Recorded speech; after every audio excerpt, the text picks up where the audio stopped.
All right. Hi everybody. Thanks for waiting around while I got my act together. Spoiler alert, it's not all together. There we go. Let's see. My goodness. Streaming a little later than usual today. Wonder if that means I'll meet some new people. Or maybe not. Who knows? Guys, welcome to the stream. I'll be doing a little bit of writing today, a little bit of editing. Who knows? Might be a short one. I gotta say, it came from a long work shift, and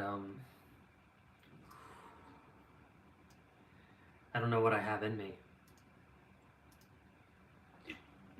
but I'll tell you. I need something to make me feel alive. Love this stuff. Wish I was famous enough to get it for free. Cypher, how are you doing, man? It's nice to see you. Well, you know, see you, virtually see you, live stream see you. I'm good. We usually don't cross paths. I feel like our schedules are off, and now that I'm kind of doing this later stream, here you are. How have you been?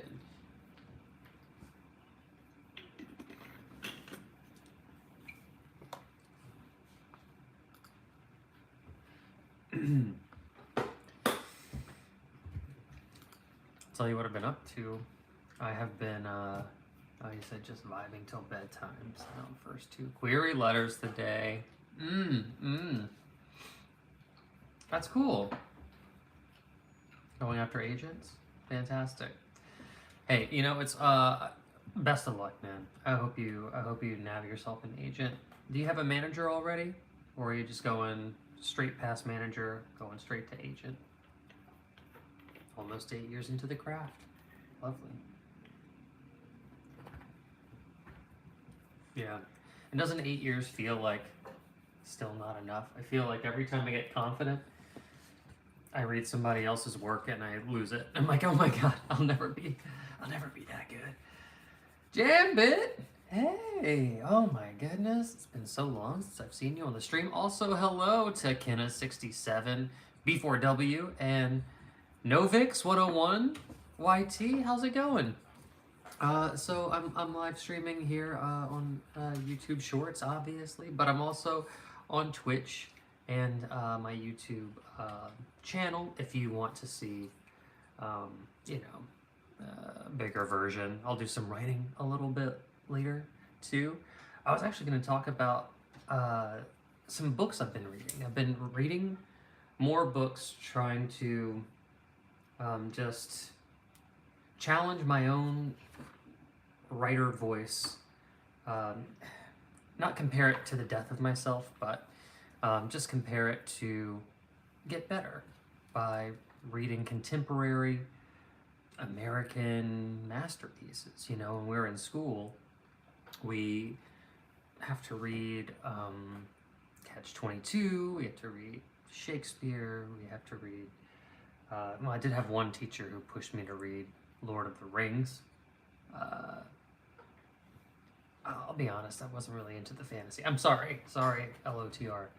People, that's how it was, but I saw, did you see Dead Air? One of my shorts. Mama Buckle filmed. He did great. Oh, shit. No. I'm gonna make a note to myself, though, to go and watch this. I don't know if you saw the dog in the background. That's Sugar, my Boston Terrier. Hi, Marcus, Yazzie, and Enrique. Hi, everybody. How you doing? Thanks for joining me on my YouTube Live. I really appreciate it. And guys, on Twitch and my YouTube channel, if you want to come join me on the live stream too. So, there's another Twitch streamer called Mama Buckle. He challenges people to write shorts, and whoever wins the contest, essentially, they film them. And our good friend Cypher Robinson over here on Twitch got his film made, Dead Air. Dead Air. Mama. Buckle. It's so funny how some people come up with their screen handles, isn't it? My goodness. So I'm sorry, Cypher, I haven't seen Dead Air, but I promise I will watch it. I was going to talk about a little bit about some of the books that I've been reading. I've been going on these really long drives, and I've been audiobooking. So if you don't consider audiobooks reading, sorry, but that's how I did it. And honestly, I do like to see word structure. I like to see where in a book the white spaces are, when people begin new paragraphs, when people make a new line or put a line on their own. You can tell a lot by how text is structured, the inflection, or the character of a voice, what they choose to italicize, bold, underline, neglect to put in, neglect to put in the text altogether. Marcus Yazzie, giving me my emojis. Yeah, well, thank you guys. Maybe you agree with me, but the first thing that I did was I read True Grit by Ernest Portes. I had seen the most modern movie version of it, which I really enjoyed. I mean, a good story is a good story. But I had never read the prose before now. I really wish that I had any creativity or opportunity to work on anything since you and I last talked. I've been too burnt out at work to literally do anything except for veg. So here I is doing such. Yeah, Jim. I mean, you're not alone. I think that's part of it too, right? I think if you're hanging out on this stream and you're interested in writing, or if you're just killing time on your lunch break, look, happy to have you here.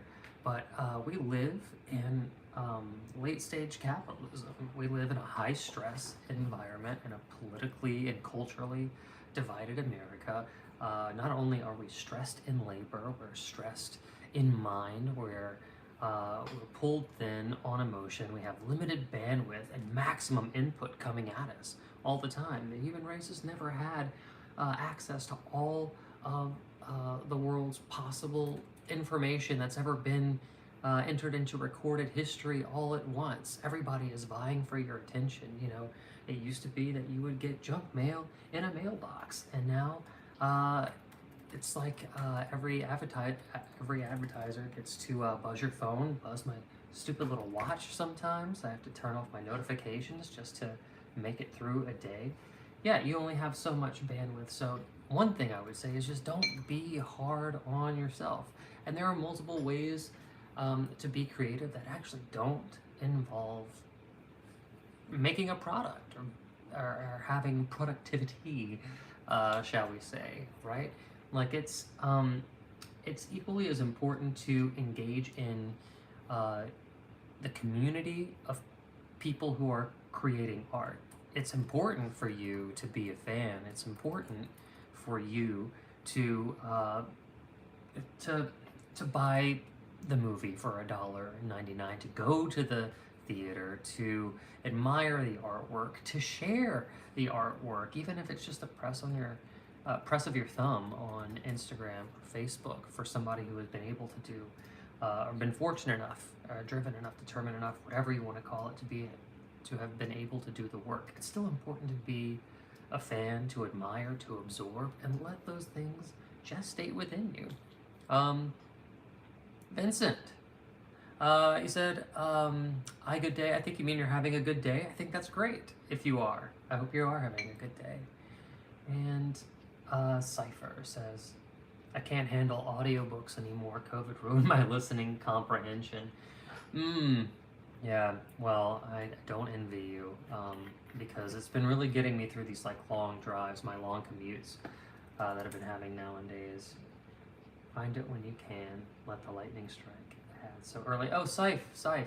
If you don't want ads, I'm also on YouTube Live. If you want to subvert commercials and give me a little like, follow, subscribe over there, and watch from the good seats, so to speak.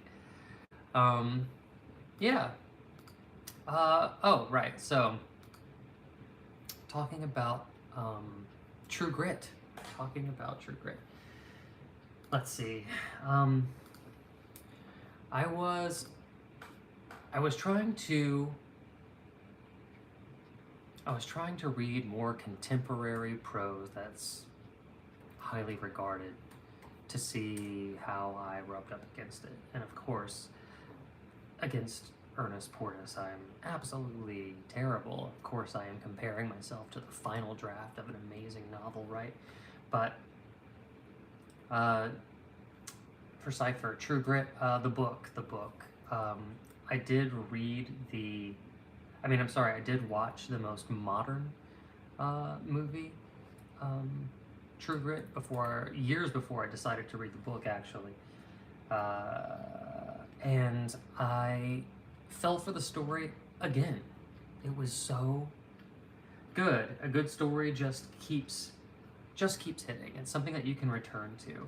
So much so that I think that if you haven't, it would be a book that I highly recommend. It's from the point of view of the protagonist, Maddie Ross, who is traveling to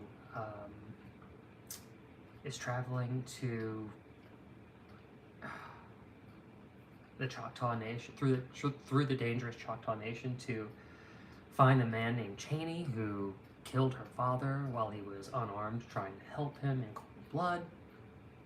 And he's now a fugitive on the run, and she enlists the help of Rooster Cogburn, specifically because she asks around town, and she was told that Rooster has what's called true grit, and that more so than other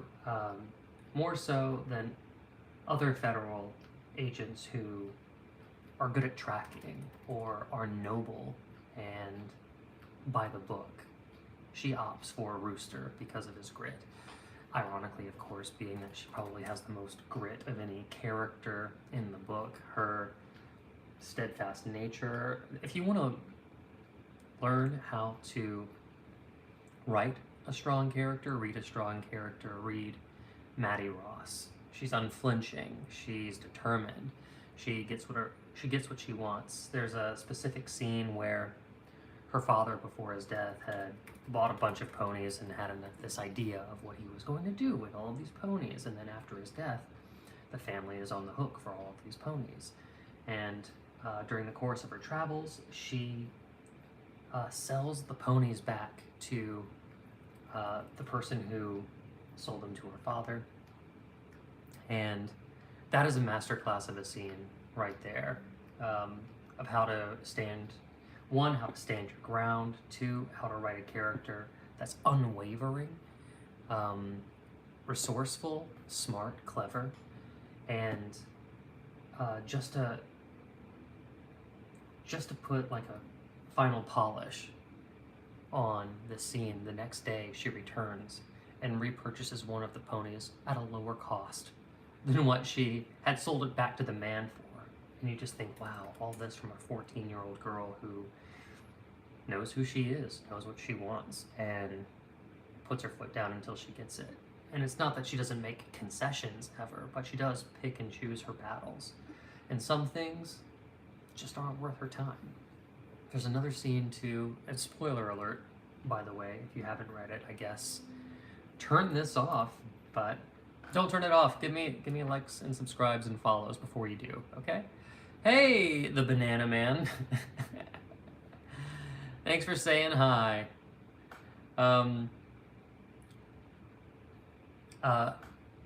There's another scene. There's two scenes that happen. One where Rooster Cogburn has the chance to gain the upper hand by lying to his enemy, and does so. He says, "There's like 50 cavalrymen out here. Come out with your hands up and surrender peacefully. Otherwise, you'll be shot to death, and there's no way you can possibly win this battle." Whenever they're approaching the dugout, and once, spoiler alert, once again, in Act 3-ish, whenever Maddie is captured by Cheney, she has the ability to lie. He asks her how many people are out there, but she has such integrity as a character that she never falters in thinking of lying. The truth is always on her side.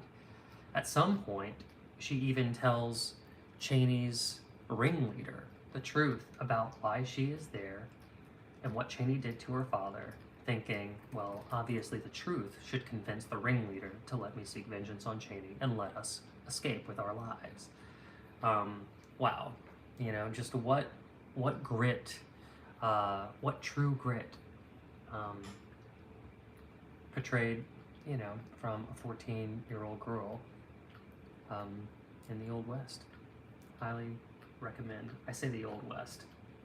We're on the edge of industrialization, I must say, in the book. I forget the year specifically. It was a few weeks ago. I've read several books since, but highly recommend True Grit, guys. And if you have kids out there and you're listening to this and you want your kid to get really interested in reading, I think True Grit is a really great way to start, not to mention the way that from Maddie's future self is looking back on her past, retelling this story, and everything that she says is very matter of fact. It actually reminds me of Albert Camus' The Stranger.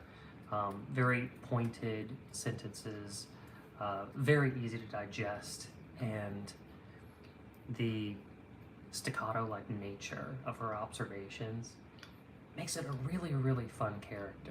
Highly recommend if you have a daughter and want to give them a character to look up to. I know if I had a daughter, I would want them to be a little bit more like Maddie Ross. So, True Grit. 5 stars out of 5 stars, 10 stars out of 5 stars. Really, it earns every acclaim that anyone has ever spoken or written about it. Check it out. Let's see, what else did I read? Oh, hey y'all out there. Thanks for joining me.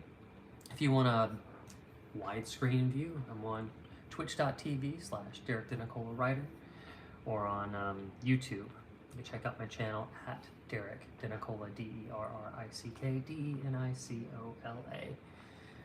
What else did I read? Oh, I read We Have Always Lived in the Castle. Has anybody else out there read this? We Have Always Lived in the Castle. It's like the closest thing I could describe to a contemporary American Gothic horror, I guess. I say horror, but there's nothing supernatural. At its core, it's a tale about 2 sisters who love each other very much. It reminds me a lot of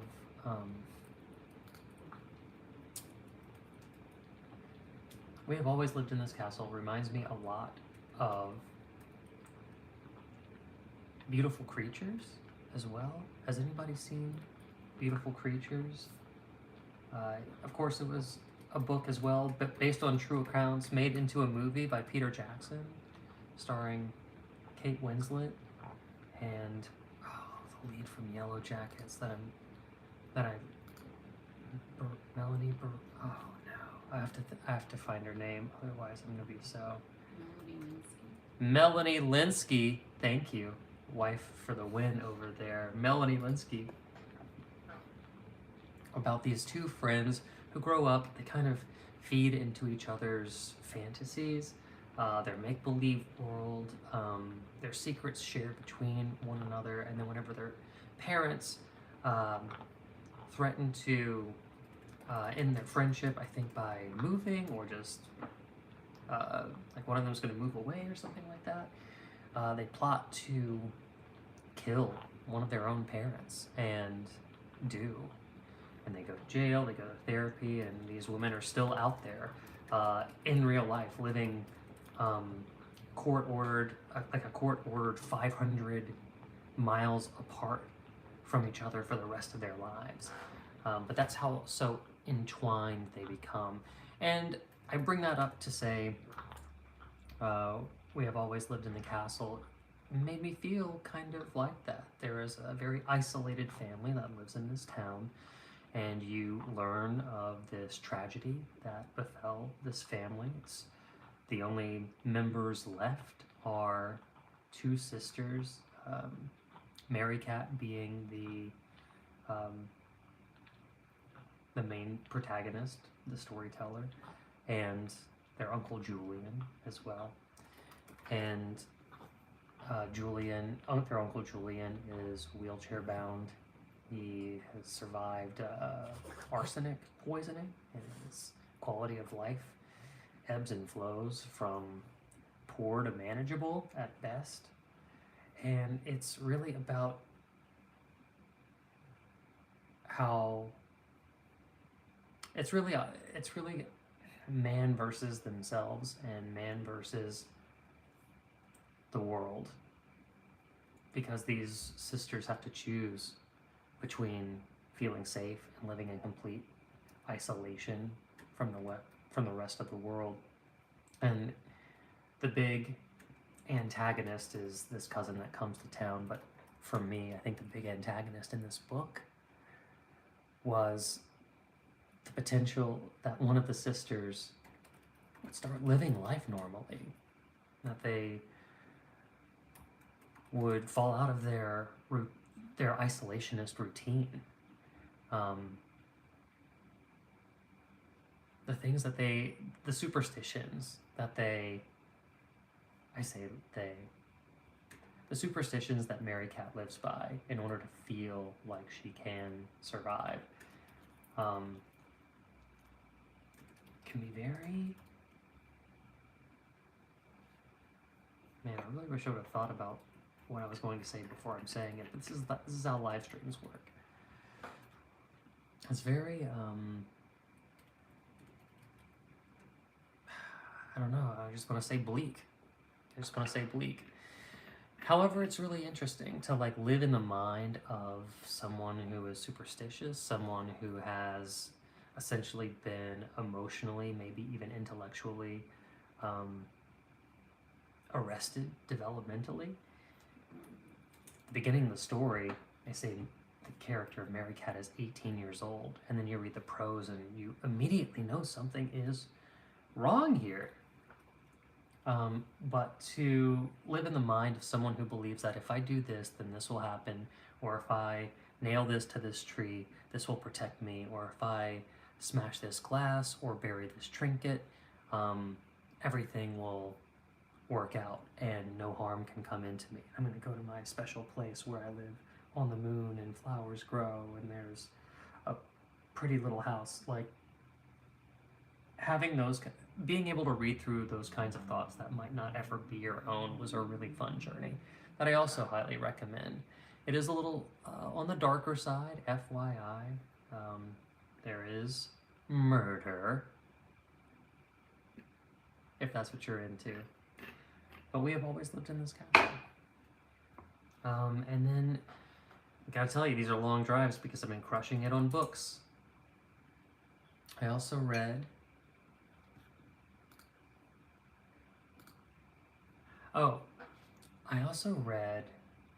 The 10th of December by George Saunders. And I love it whenever an author reads their own audiobook. Hey, Gabriel Saint, I am Bolognese. Get out of here. This isn't a galactic phone. How you doing out there in YouTube land? Oh, I saw you sent me a text message, but I just got home and I wanted to knock this out so I could get back to the day. I will respond to you. I'll respond to you right now. I think I have a green screen for you. I think I have green screen stuff. Ooh, y'all hear that?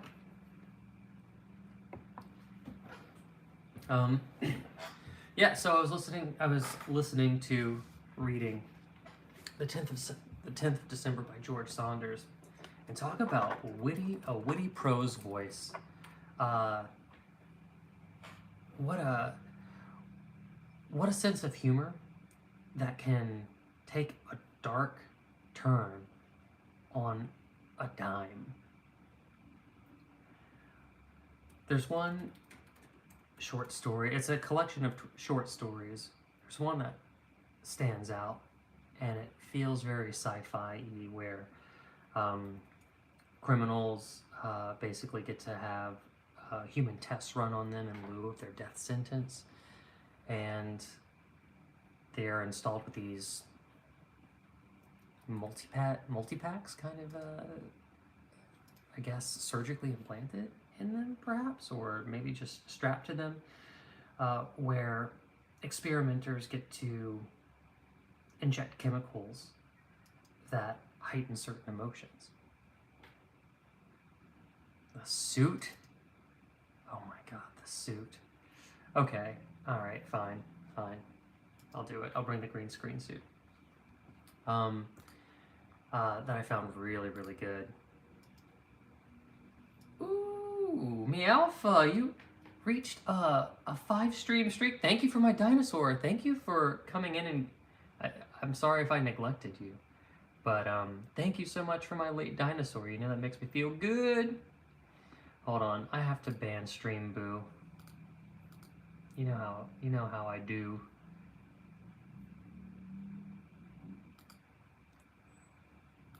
One of these days, I'm gonna get some really good followers on Stream Boo.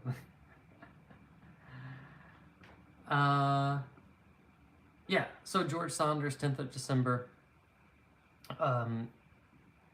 So many short stories, a bunch that stand out. Honestly, it's kind of hard to recollect because I've already moved on to a new book. But if you want to, like, just...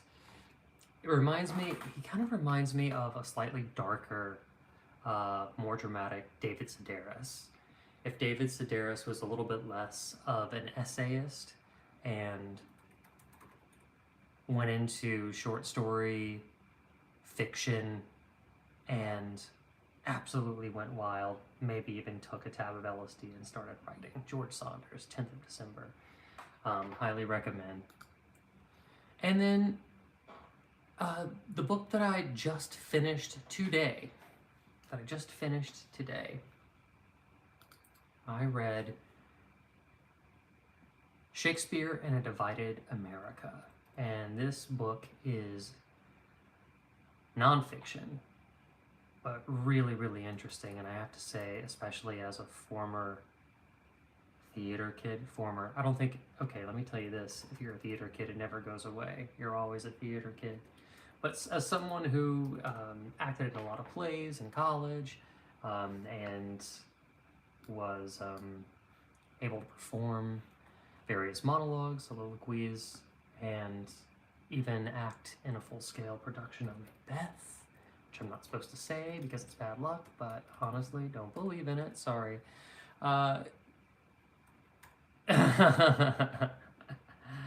Nice, Gabe. I'm recommending the book. All recreational drugs are up to you. Use responsibly, but you didn't hear that from me. The book Shakespeare in a Divided America by Shapiro. His last name, I forget his first name. John Shapiro. I'll have to look it up, but definitely Shapiro. Had some really great anecdotes about how Shakespeare has really intertwined his works throughout America's history. How influential it was during Lincoln's presidential term, how it influenced John Wilkes Booth, how abolitionists used to make their point, or anti-abolitionists used to make their point by citing Othello.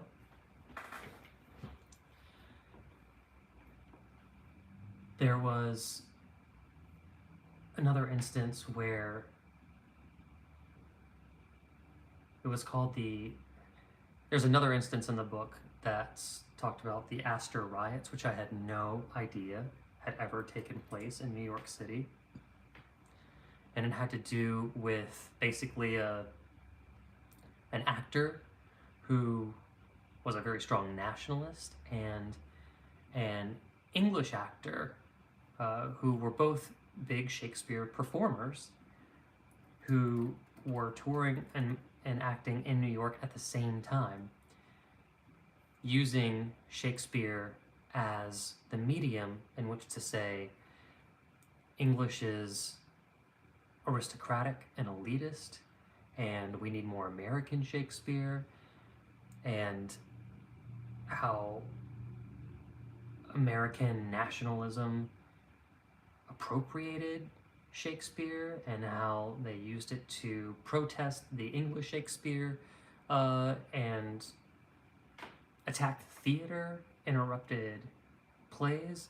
Literally, the cavalry had to be called in order to break up these riots. It's insane. Not Ben Shapiro. Oh my God, it's not Ben Shapiro.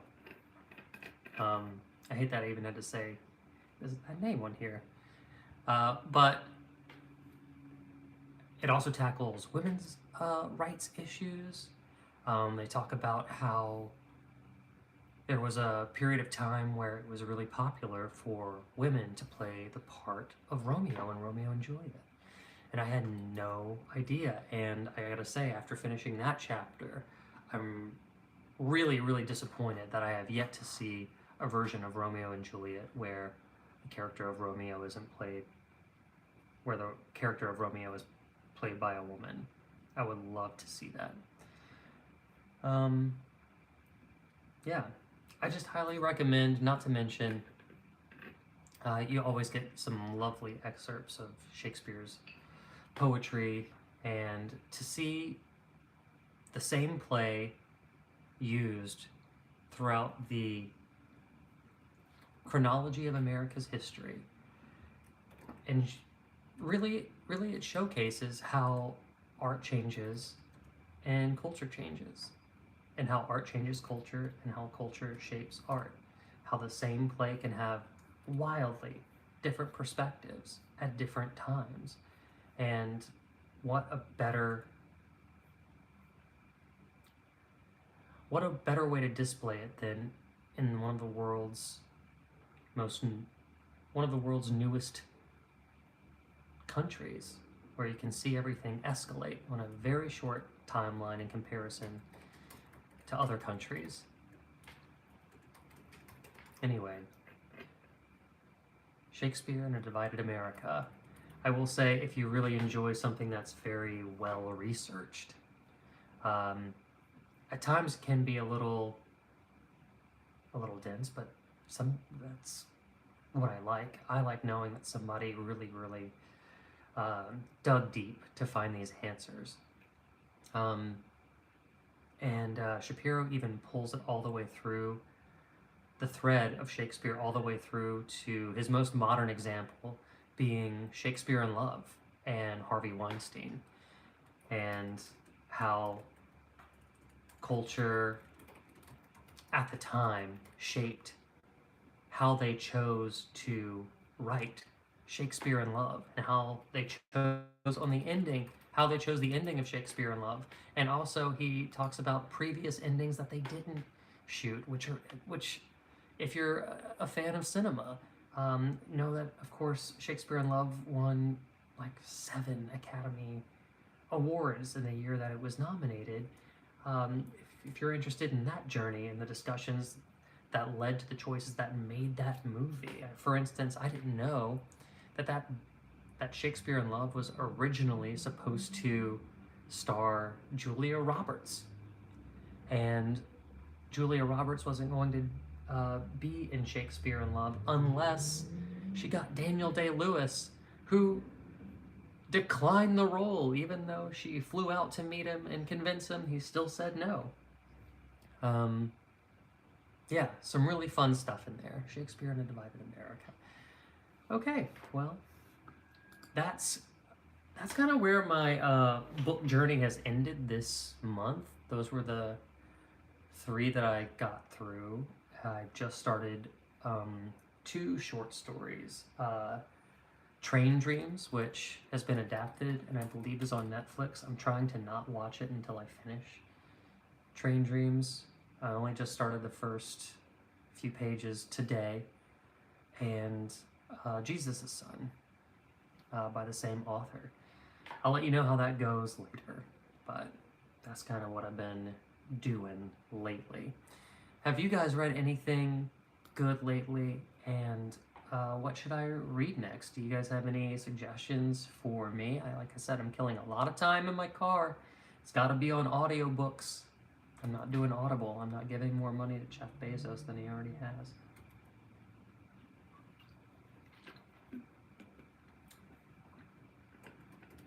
Cypher says, how is your own work coming along? It's coming along well. It's been slower in the past month where I've been having other work, but I still find at least some time in the week to stream. And if I stream, I edit the novel.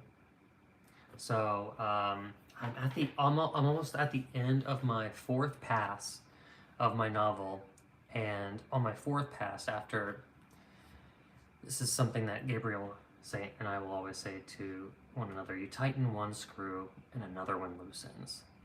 So you're always adjusting. And so after this 4th pass, I've been able to take a step back, look at my chapters, and realize that I need to break up. I need to break up my chapter 3 into 2 chapters. And I want to swap my chapter 1 and 2. I thought it'd be fun to introduce the antagonist first and then meet our hero in the 2nd chapter. But sometimes the story reveals itself to you. And I just don't like my 1st chapter as much as I do the 2nd. And I know, just like with anything, you have to start your story off on its strongest foot. And so I'm going to start by introducing my protagonist because it's a better written chapter. I'm still going to keep tinkering around on my antagonist introduction, but it feels rushed, it feels cluttered, it still feels overwritten, doesn't feel like it moves through time very well, and I have a handful of notes that I need to adjust.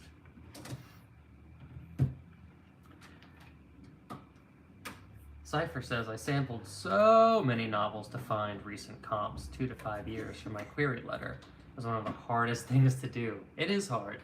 Not a lot of writers post, you know, what they did to succeed. Everybody kind of keeps things close to their chest, right? Like, figure it out for yourself. I did. Suffered because I did. Weird mentality to have, but I like to tell people things, how I've done things.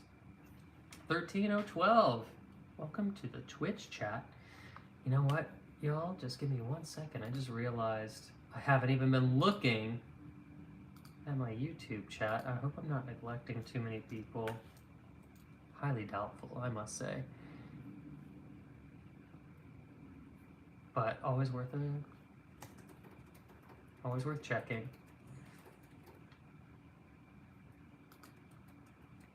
Still would like to hear y'all's recommendations for books, because after Train Dreams and Jesus' Son, harder to say than it is, than you might think. I don't know what I'm gonna do next. I was thinking about going back to, oh, you know what else I read? I did read Get Shorty. I read Get Shorty. And it was a fun read, truly. Fun, punchy dialogue. But the author of Get Shorty also wrote Rum Punch, which has been recommended to me. I was thinking about reading Rum Punch. Has anybody read Rum Punch?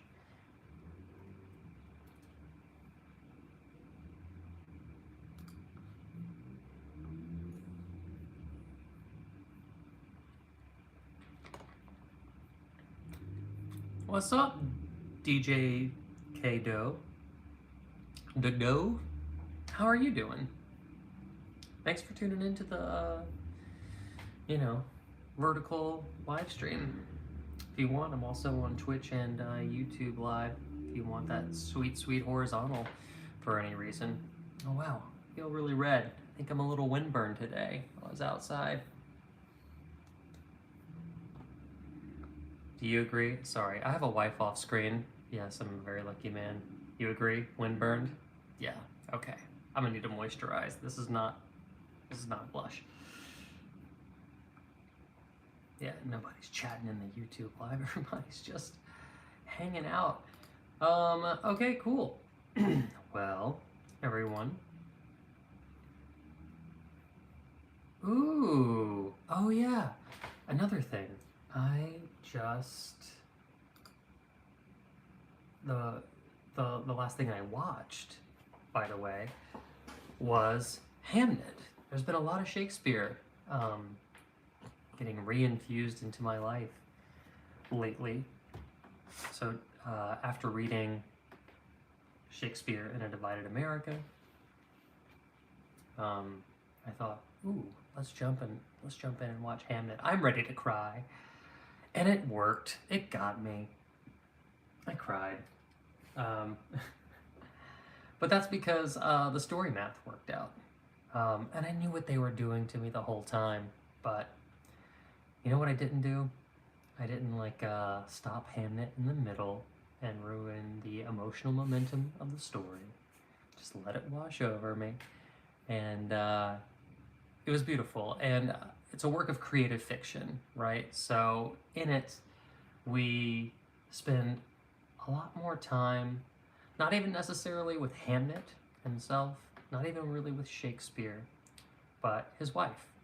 In real life, Shakespeare's wife was named Anne Hathaway, and not the Princess Diaries Anne Hathaway, Catwoman Hathaway that we known from today. But in Hamnet, I believe they call her Agnes.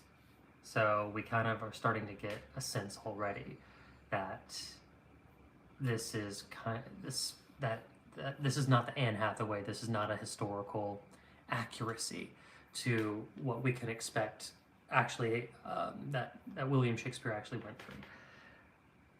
In it, she's kind of portrayed as a little bit of like a forest nymph, a little witchy, a little woman of the woods. There's so many wonderful little Shakespearean nods from his work that harken back into the narrative of Hamnet that make you think, oh, this must be how he came up with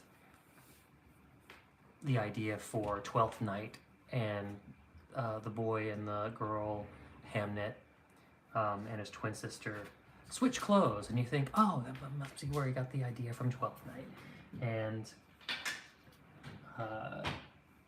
things like that.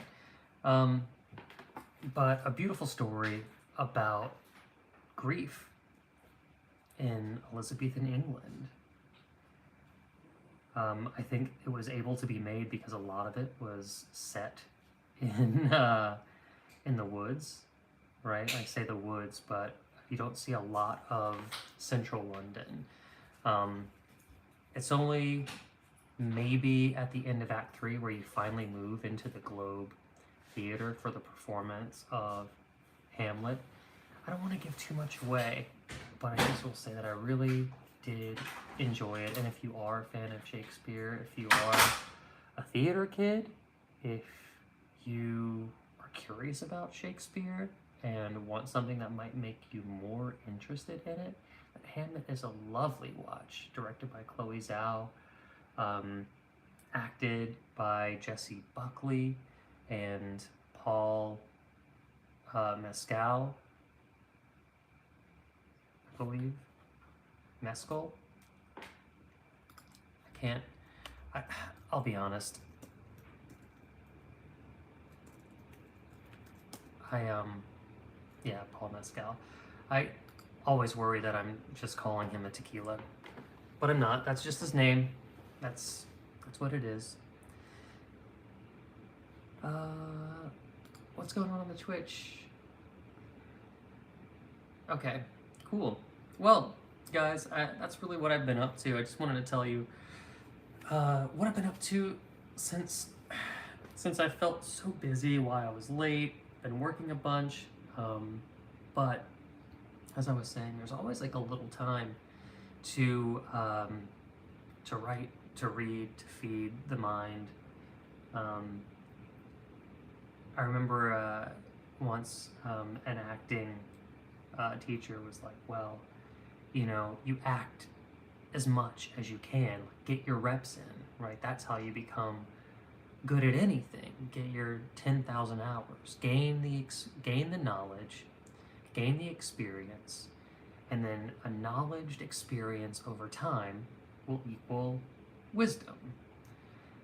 And then you look at your course curriculum in college and you're like, well, I need to graduate. I have to complete all of these hours. And for me, I had a 4-year scholarship. And I was like, well, I'm not gonna stick around for like a 5th year. Like, I have to be done in 4 years. Otherwise, I'm gonna be in a crushing amount of debt. So I took on a huge workload. And not to mention when you're in theater,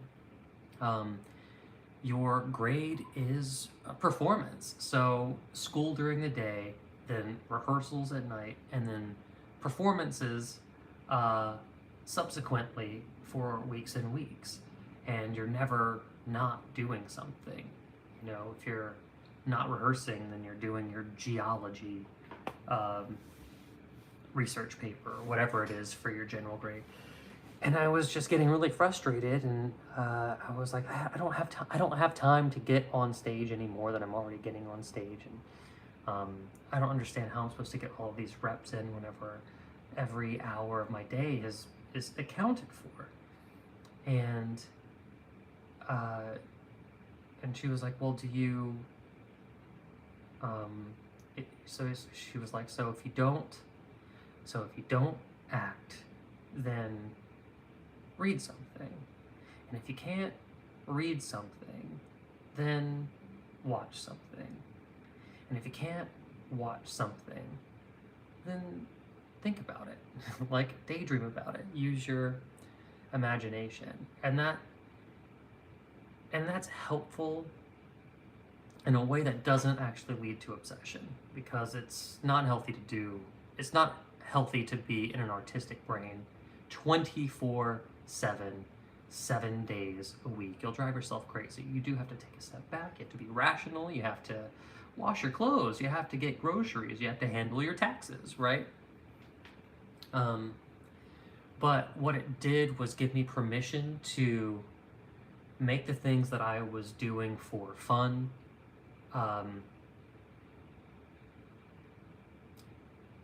make them contribute to my professional goals. So if I was watching something before I fell asleep, I started watching it for entertainment, but then her words would come in my brain and I would be like, well, let me watch this analytically. And now I'm watching this, I don't know, Friends episode with an analytical eye. And what made me laugh? And what can I take from these actors? And why is Matthew Perry so good? And what can I steal from him and use in my next performance? Things like that. So if you don't have time, I'd argue that you can use the time that's already being occupied just by flipping a switch on in your brain saying, I need to analyze this as an artist. Even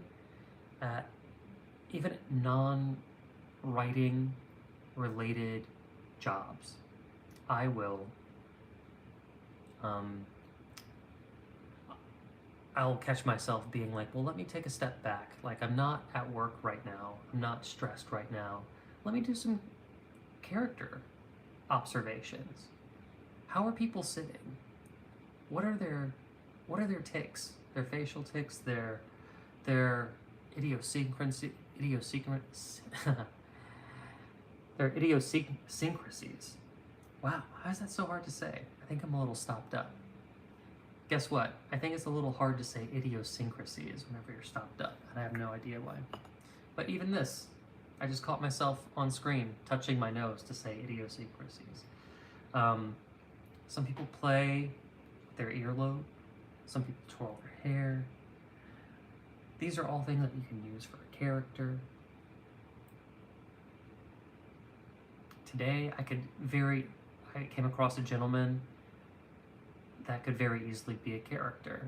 Slightly hunched back, very thin skin, freckled arms, wispy, yellow and gray hair. A man who imports grapes from Guatemalans and uses them to ferment his wine in Pittsburgh, Pennsylvania, and is allergic to seaweed and wears really nice clothes but New Balance shoes everywhere. How specific is that? Just by a little bit of observation, I've created, I've observed a character that if I didn't tell you about, you would think I was a genius for creating had I put that man in a book. Perhaps. I don't know. Maybe I'm giving myself too much credit.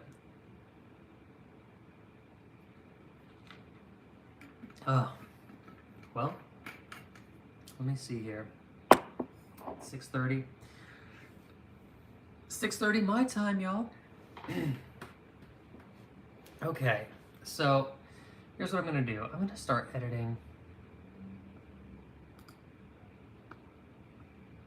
my novel. Let me go ahead and pull it up.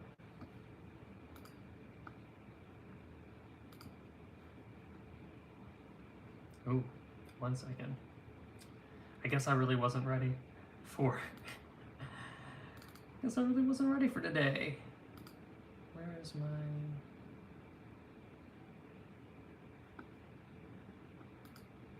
There we go.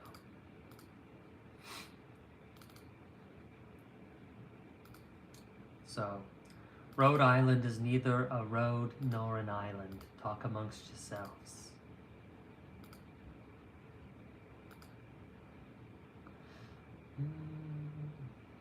And then, let me get my pages down here. Give me my novel. So I'm at 27 right now. I'm editing chapter 27. I have 30 chapters. It's going to be more than that because I am unhappy with the layout so far. Always changing, always tinkering. But you know what? It does get better every time. It does. I'm really starting to see a bridge between the ambitious author that overwrote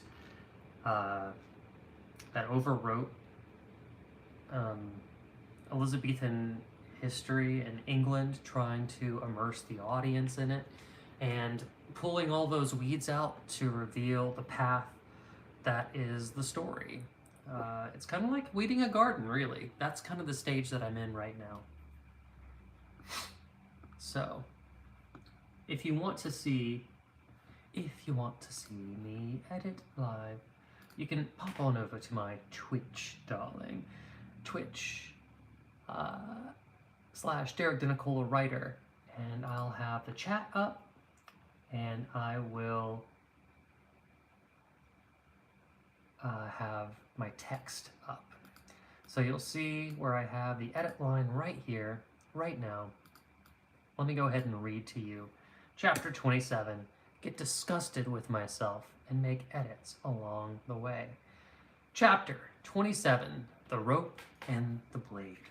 Let me wet my whistle.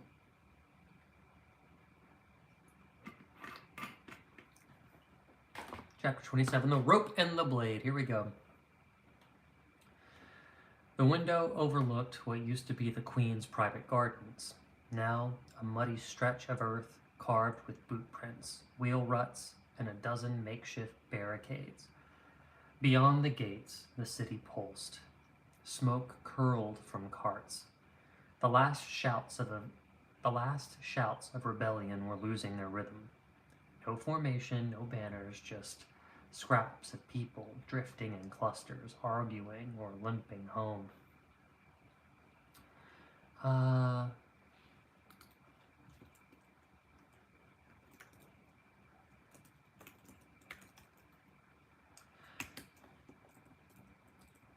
trying to get away from this bad habit of saying what things are not.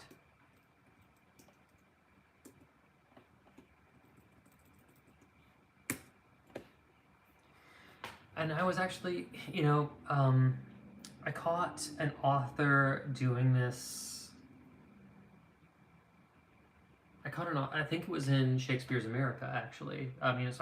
Shakespeare in a Divided America, where they said, this didn't happen and this didn't happen, but then they justified why those things weren't there and they should have been, or why they weren't there for one group of people and it technically existed for another. It was a great way to use why things are not.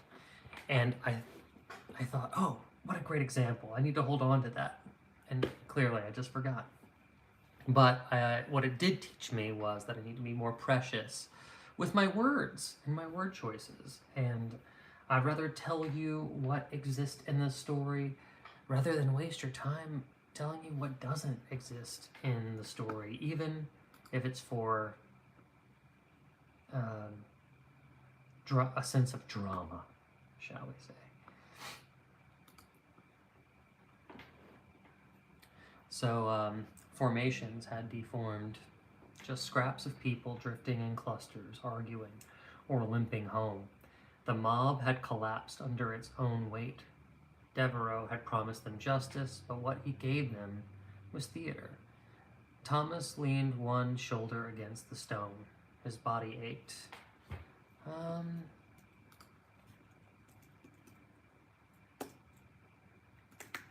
A show made real.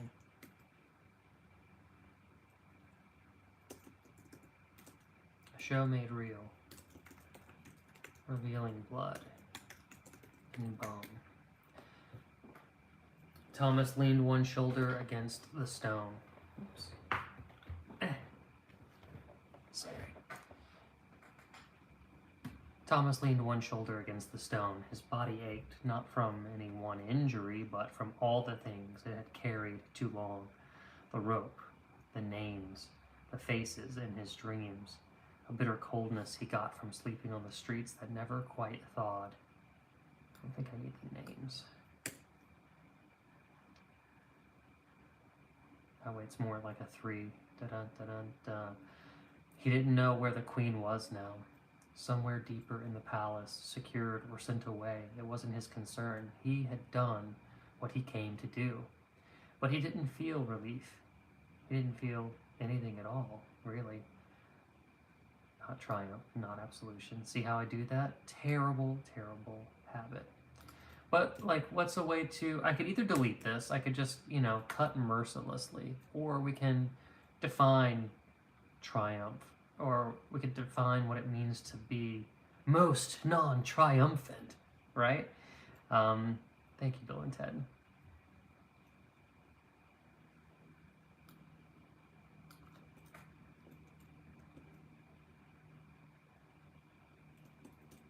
Let's call it a hollow triumph. Whoops. Hollow triumph.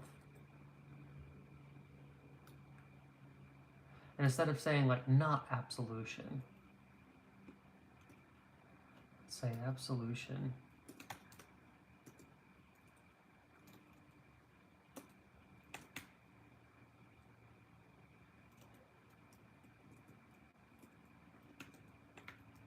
It's hidden in a place it could never be found. Almost personifying it. Right? That's more fun. It's more poetic. We're using literary devices. But he didn't feel relief. He didn't feel anything at all, really. Hollow triumph. Absolution was hidden in a place it could never be found. We don't need this just. The throb behind his eyes and the memory. The throb behind his eyes Ooh, how about this? Let's rearrange this.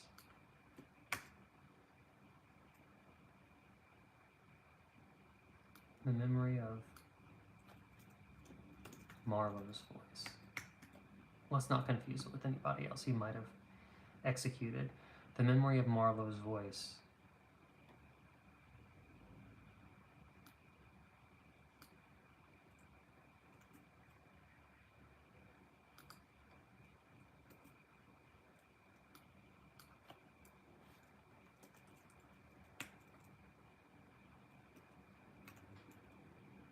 Pushed against. How about pushed? Its way through his brain. Now, way it goes, he had thought. So we're in his brain. We're getting thoughts, right?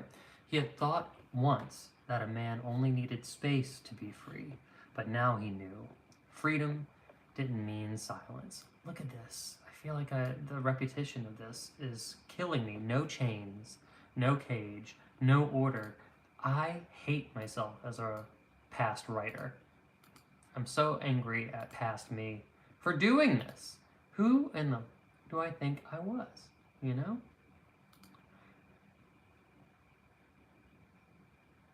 Oh, thank you, Gabe. Yeah, I do have to. Yes. Yes. I have a laundry list of things I need to do. Trust me, I have a lot of problems, and that is one of the so many problems to fix. Okay, let's get rid of this no chains, no cage, right? Or is there a way to be proactive about it? But now he knew freedom didn't mean silence. Freedom meant choosing. This is fluff. Just stupid little fluff. Overwritten. Freedom meant choosing, and choosing meant taking a risk.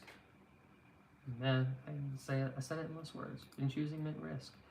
He had gone too long without risking anything. He closed his eyes, let the sounds outside fade into nothing, and waited. Not for orders. Look at this. Oh, I'm so pissed off at me.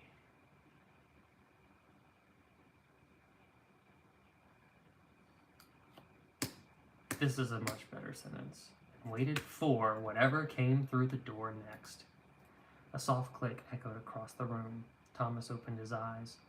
The wall panel across from the hearth, one he hadn't looked at since he had arrived, moved slightly, a breath of cold air pushing through the seam. It opened slowly, hesitantly. That's double mumbo jumbo. It opened slowly, like a secret deciding whether to reveal itself. And then Devereaux stepped through. His boots were loud on the marble. His coat hung open, the mud-stained hem dragging just enough to show how long he'd been walking. He looked thinner than he had in the square. Dirt smudged his cheek. His coat was half unfastened, boots splashed with mud, but his posture was unchanged, straight, proud, curated. He paused when he saw Thomas. You, Devereaux said. Thomas didn't speak. Where is the Queen? Somewhere safe. You really think warning her fixed anything? His voice was low and laced with venom. She'll still die, if not today, then by the slow rot of what she's built. You only delayed it. Devereaux took a step toward Thomas. They want food, not freedom. They want to be ruled by a smiling, sensible leader instead of a cruel, indifferent tyrant. And you, he moved closer, eyes hard now. You think you're different because you pulled a lever with a frown instead of a smile? Because you hated it? That makes you better? Thomas straightened, walking toward Devereaux. No, he said. What makes me different is I finally stopped doing what I was told I had to do to survive.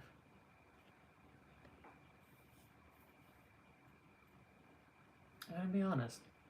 I don't know if I like this line. No, he said. What makes me different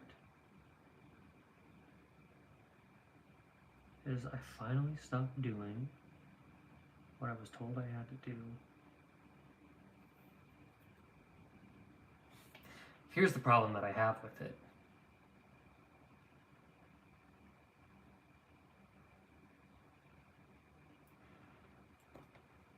People telling him to do something.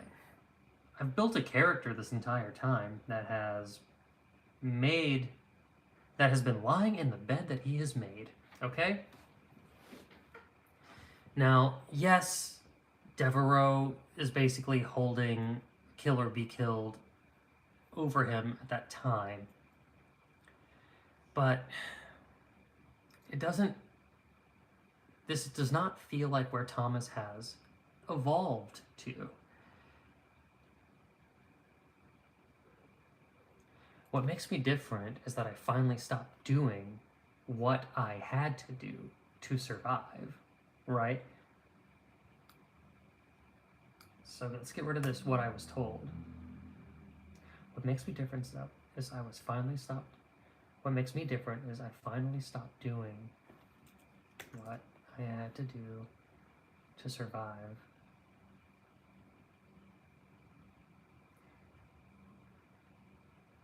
It feels like there's a... It feels like there's more. I finally stopped doing what I had to do to survive. Instead, what I'm doing is this. But I like the idea that that sentiment is unfinished.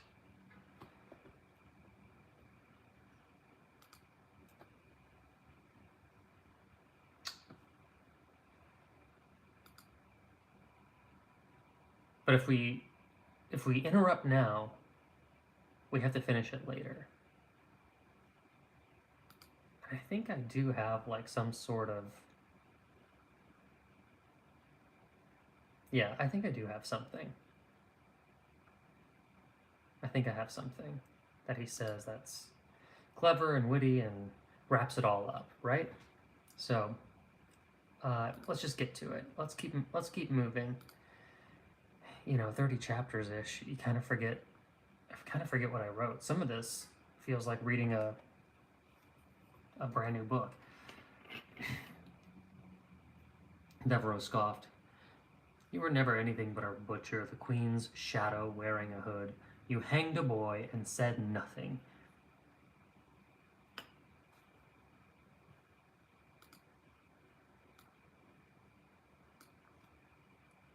The first two sentences don't help Devereaux's argument. It's a little counterintuitive, not in a way. We know that he's smart.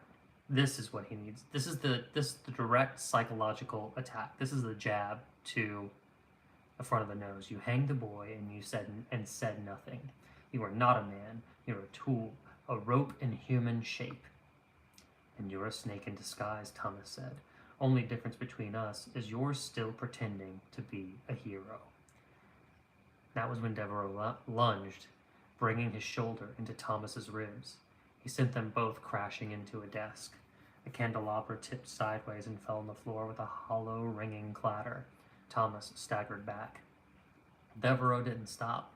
He drew his sword in a single fluid motion. The blade cut through the air, thin and fast. Thomas barely had time to react. He grabbed the candelabra from the floor and raised it in both hands as the first strike came down. Steel hit brass. A spark spat into the air. Devereaux pressed forward with a flurry of strikes, each one angrier and more chaotic than the last. Thomas backpedaled, blocking with the candelabra, metal denting under the blows. You don't get to rewrite what you are, beggar, Devereaux shouted. Beggar or sailor? I think beggar is lower than sailor. I think he's right. I think Devereaux is trying to cut him in every way possible right here. Thomas blocked high, barely, then swung the base of the... Can't write these, apparently. The candelabra into Devereaux's side. It hit, but Devereaux didn't slow. You spend your days killing for the queen, and now you want to feel clean? So much redundancy here. It's more about how Devereaux feels, not about the queen. Like,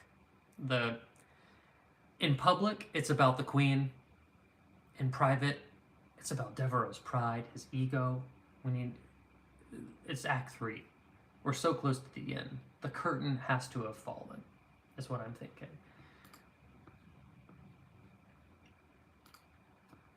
You betray the man who actually gave you everything. Another strike. Thomas ducked. The sword split a velvet chair behind him. I don't want to feel clean. Thomas grunted. I want to be done.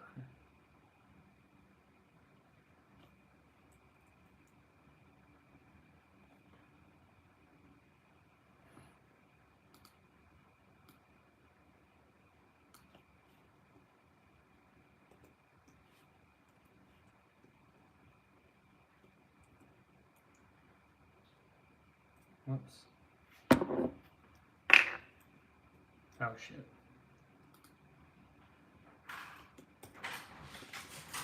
There we go.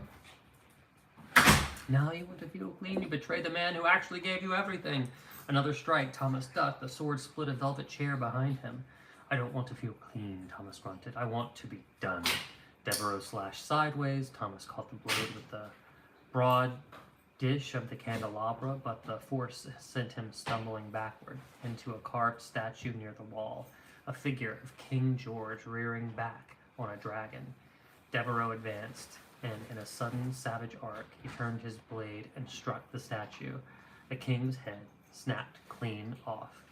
Thomas scrambled, found footing, and swung the candelabra low to drive Devereaux back. He needed something better, something solid, something. His hand closed around a chalice from the floor, dropped during the earlier scuffle. Devereaux struck again, this time aiming for Thomas's chest. Thomas raised the cup. The blank sank into the silver, stopping Devereaux's blade from piercing his chest. They locked eyes. You want to kill me, Thomas said, panting. Thomas said, panting, so you can feel like you still control something. Devereaux didn't deny it. He kicked Thomas backward. Thomas fell over the leg of an overturned chair. He landed hard, the breath knocked from him. Devereaux, taking advantage of the moment, took the chair and planted all four legs over Thomas's body, pinning him to the ground. Devereaux climbed on the chair, adding his weight to it. He peered over the side at Thomas, his head vulnerable. I must confess, I've always wondered what it would like to feel. I've always wondered what it would feel like to remove one's head.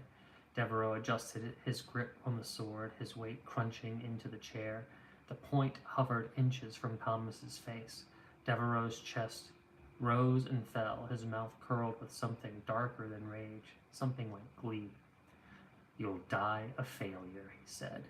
Like you, Thomas gasped, his face turning jovial, laughing. That was when something shifted. Not in Devereaux, but in Thomas. And comfort settled in him, something quiet, something determined. Devereaux plunged his sword at Thomas's face. Thomas twisted sideways, let the blade cut shallow across his jaw, and surged to his feet, toppling Devereaux from the chair. Thomas scrambling on a lot of feet. Oh, he already surged to his feet. So Thomas, scrambling,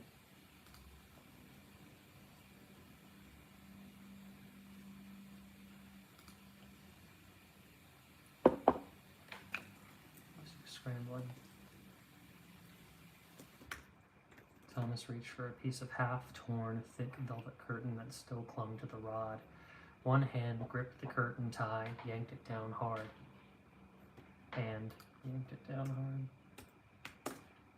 The fabric tore. The metal rod clanged against the floor. I guess when I'm typing fast, these just don't come as easily as they should.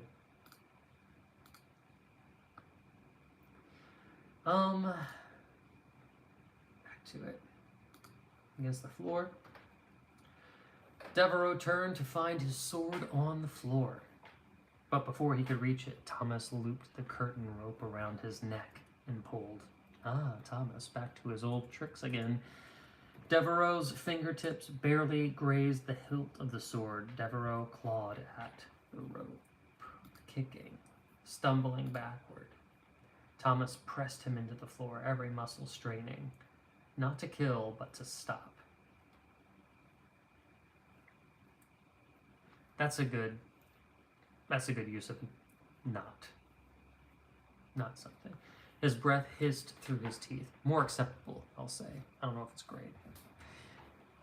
His breath hissed through his teeth. You don't get to rewrite what you are.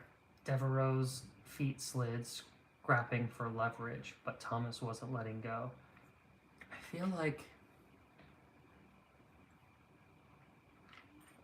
that can't be true. Because Devereaux is literally trying to rewrite what he is.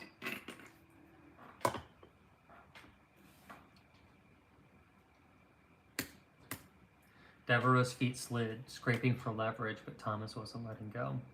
The pressure built, the color drained from Devereaux's face. His hands began to slow. Then, Thomas released. Devereaux collapsed, coughing, gasping. He reached for the sword, but Thomas kicked it away. Devereaux's strength ebbed. His grip weakened. His knees buckled, and for a moment, just a moment, it looked like it was over. Thomas released him. Devereaux collapsed to the floor, coughing, gasping for air, hands trembling. Thomas stepped back, chest heaving, blood running in a hot strip. Stripe? Did I mean stripe or strip when I wrote this? Blood running in a hot stripe down his sleeve? Yeah, I guess I'm... Blood running hot down his sleeve.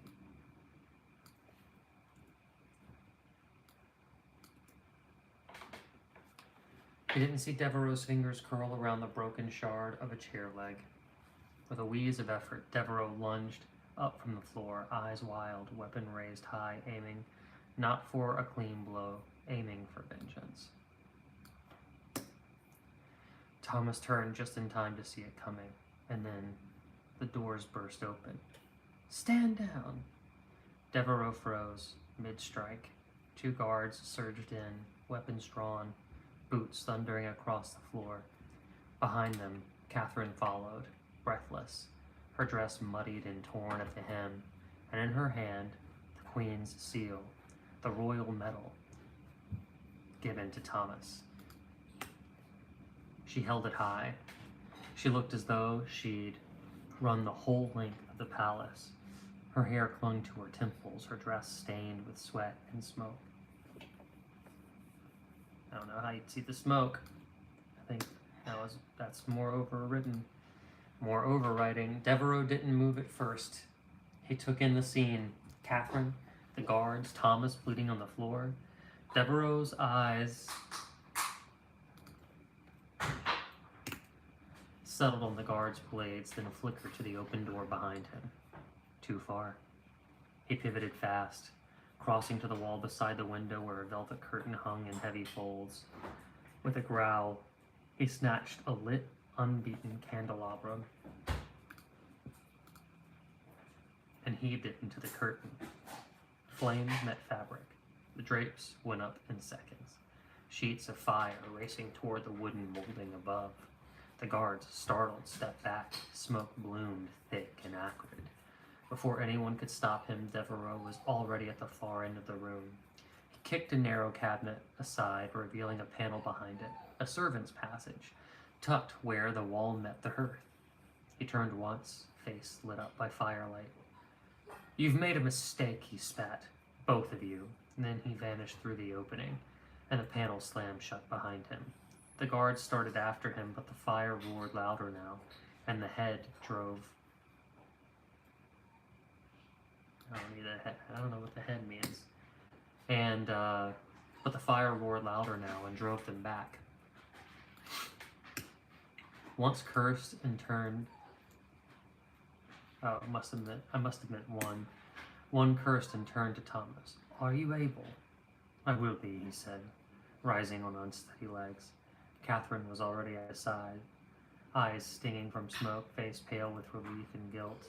I didn't know it would be more now, I swear, she said. I know.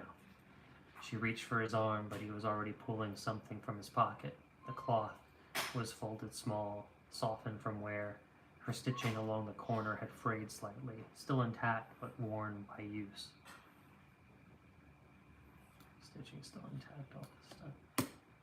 You kept it, she said. Thomas nodded, then pressed it gently to the cut along his jaw, letting it soak up the blood. Outside, shouts echoed in the halls, guards moving through smoke, calling for order. A mad scramble of...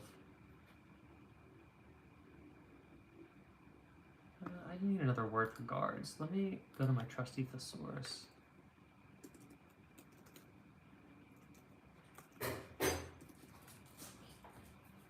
I'm using guards too much.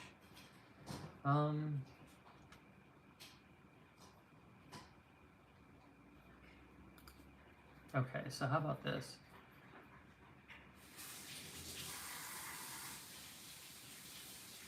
Scramble of...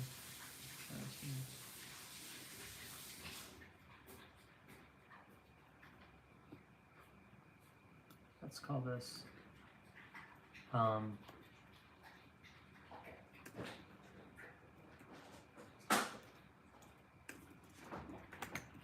patrol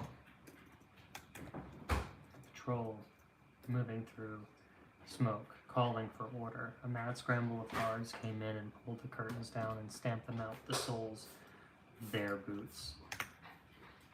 Thomas turned to look at the passage Devereaux had disappeared through. He tucked the handkerchief away and looked to Catherine. We stay close now, she said. No more secrets. He nodded. He nodded, swallowing a breath. Let's start walking, he said. And together they stepped through the haze. Okay.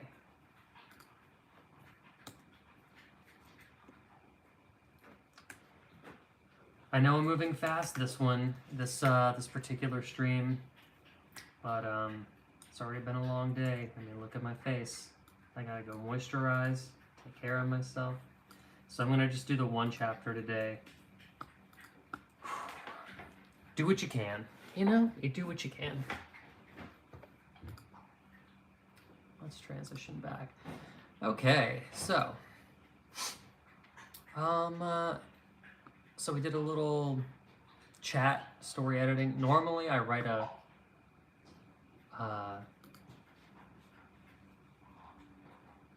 short story, but I think I'm just gonna keep cutting this short. Let's see, who's here in the chat? Who I got? I got Meowfra. Yeah, of course, because you gave me my awesome little dinosaur. I got Cypher. I got Mookie. What's up? And Sunova. Fantastic. Welcome, Sunova. I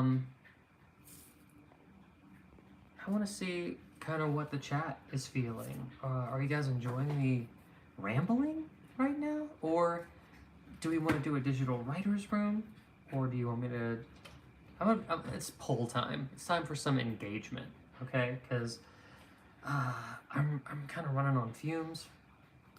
And so I want you to make the decision for me. And I know that's not what you came here to do. You didn't come here to work and answer a poll. But honestly, I love the polls. Let's see. What shall I do?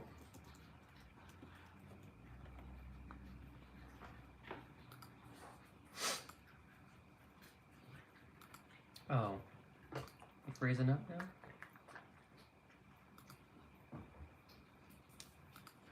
Come on. Oh.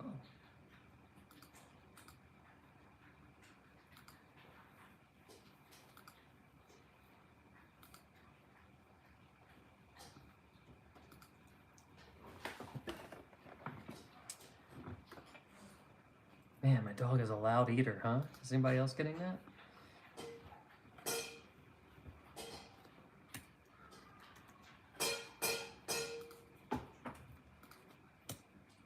Let's see. What shall I do? Let's say Derrick. What shall Derrick do?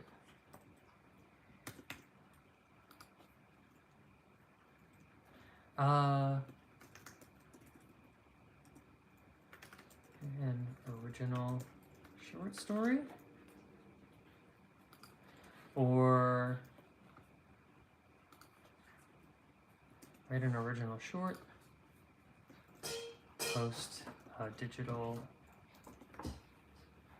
writer room, in stream, go, and go relax. I would love to hear your opinion on this.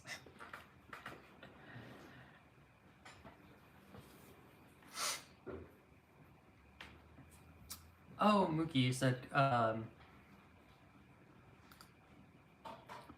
said rambling is good. It's one of my fortes, I gotta say. Here's a fun little game that ended up happening today. While things were slow at work, I was telling people I'm a writer, and one person was like, well, what's my origin story? I know this sounds like content that I'm making up, but I swear to God, this really happened. And it's a fun way to engage with people and engage your own brain, and it's a fun little icebreaker. So not knowing anything about this coworker, he asked me, where, it started off as like, well, where do you think I'm from? I was telling people, oh, I'm actually from Louisiana. I'm like, oh, no way, you don't sound like you're from Louisiana. Do you speak with a Creole accent? Blah, blah, blah. And they're like, well, where do you think I'm from? I was like, oh, well, I'm going to say that you are just outside of Pittsburgh, Pennsylvania, and that you used to play basketball until you injured your ankle, and then you found yourself out in California because you had lost your scholarship and you were at UCLA, but you couldn't play anymore, so you picked up this this other hobby and blah blah blah blah blah blah, and that's why you're here right now. And they were like, oh, completely wrong, but that's really fun that you thought that of me. And then somebody else came up and said, well, where do you think I'm from? What do you think my origin story is? So we ended up for like 5 minutes, people coming up to me asking me, where do you think I'm from? What's my origin story? And this isn't anything new, but you've probably heard of this exercise before, which is like people watching. You know, next time you find yourself sitting in an airport terminal or on a bus or riding the subway or stuck in traffic, pick someone and start developing their backstory just for fun. You don't ever have to say it out loud. You don't have to be offensive, you know, by getting it wrong. Mookie says, you know, I live outside of Pittsburgh. The rest sounds nothing like me, however. See, Mook, I had even forgotten that you had mentioned that. But it's fun. It's fun whenever you get it. It's fun when you get eerily close to the truth. That's whenever things get interesting. Okay, so the poll has ended and nobody voted. So it's up to me, I guess. It's up to me. Well, I mean, if it's up to me, I'm gonna end early, or I'm just gonna keep rambling because I'll be honest with you, I like spending time with you guys. I just feel like mentally, physically burnt out. I don't know what I'm willing to generate, and that's okay. I can own my tiredness. I can be fine being tired, you know? You don't have to do everything all the time. Or you don't have to do something all the time. I think it's an important lesson to learn. Sometimes you can just sit and do nothing. So sit here and do nothing with me. Mookie says, did you start a new job? I did. I did. Started it out in Malibu, California, and it's kind of a little bit of a schlep from where I live. But you know what? It's kind of cool.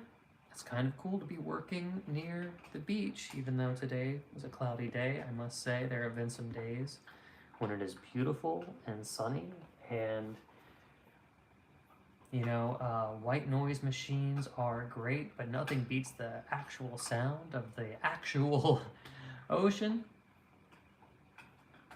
Oh, Mookie, oh my god. Thank you for the bits. Oh my goodness. It's been so long since I've gotten any bits, Mook. Relax and use some of this for some bubble bath soap. Oh my god. Yeah, you know what I'm gonna do, Mook? I'm gonna use my Dawn dish detergent. My liquid dish detergent to make my bubble bath. Thank you, man. I appreciate that. It means a lot. I know it's bits, but it's a lot to me. It's holes to me.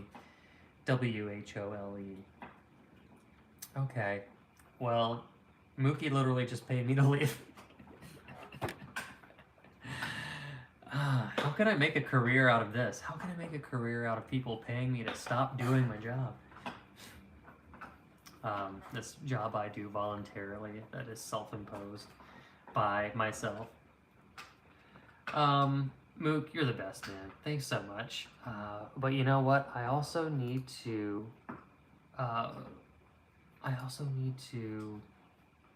raid somebody. You know, we've got to send the audience somewhere. Someone deserving. So you may be onto something. Pay me to stop stream. Oh, yeah. Okay. Oh, that would be fun. That would be fun. But also, how would I know when to stop? I guess I need to set up like some sort of monetary goal. Pay me to stop streaming. How long could I go? I guess it's up to me. Okay. That's a good one, Mook. That's very insightful of you. Very clever. Pay me to stop streaming. It sounds like the kind of thing that would work in America. It sounds like a pet rock. It's just dumb enough to work, right? Okay, so let's go to Twitch. Let's find somebody. Let's find somebody to raid. Who are we going to raid? It's always nice today. It's one of the best parts about Twitch, right? Like, it always makes someone's day to get raided. All of a sudden I have a bunch of followers. Let's try and make a new friend today. Let's go to writing and reading and see if they're, you know, at this new hour, if there's anybody actually doing the thing. Who's out there reading and writing right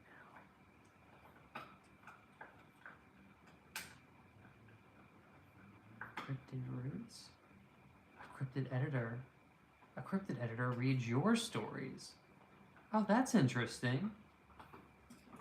And I know you guys have some stories. Cypher, I know you have stories. That might be interesting. Let me see. Author Christie. I like that this person has author in their name. Mr. Brightside live reading chapter. Writing sprints. It sounds a lot like what I'm doing. Maybe you guys might like this channel. Okay, let's raid this person. They seem to have, I'll be honest, their page is set up a lot better than mine is, but they seem to have my vibe just based on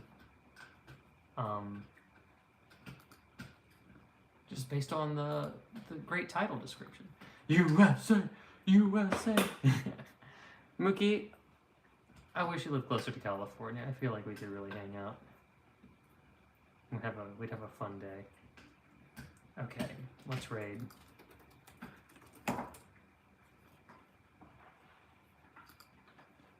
Let's raid author. Christy.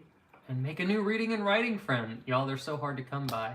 Okay, we're doing it. We're about to raid author Christy in 8 seconds. Everybody, thank you so much for tuning in, especially at this late hour, especially because it's a weird one. But it made my day to see you guys. Just love you so much. Thanks so much for popping in the chat. And let's do it again next week. Longer. Here we go. Let's raid.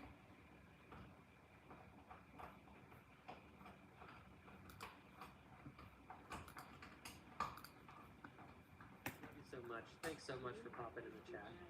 And let's do it again next week. Longer. Here we go.